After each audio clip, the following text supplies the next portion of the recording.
L'épaule tête-épaule, que nous venons de voir juste avant, est aussi valable dans le sens inverse. Elle permet alors d'anticiper une accélération haussière à venir.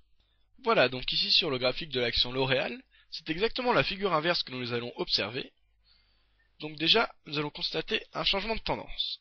Donc ici, on voit, donc on va le tracer, que le cours évolue dans, hop, voilà, dans un canal clairement baissier. Vous voyez, donc voilà, en dents de scie toujours. Puis d'un seul coup, il se met à évoluer dans un canal haussier.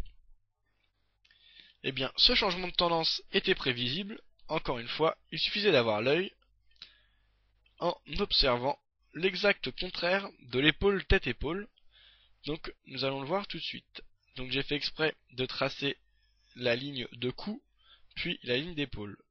Donc, vous voyez, nous avons donc notre tendance baissière, et nous arrivons ici avec un premier pic à la baisse, qui formera, vous l'avez compris, la première épaule.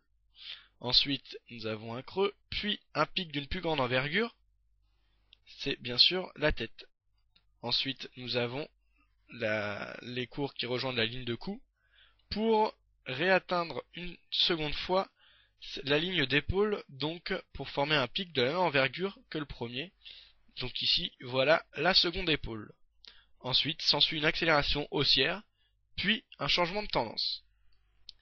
Au niveau des volumes, c'est toujours ça. Donc vous voyez ici le jour où nous avions la première épaule qui se formait, nous avons la formation de pic de volume également.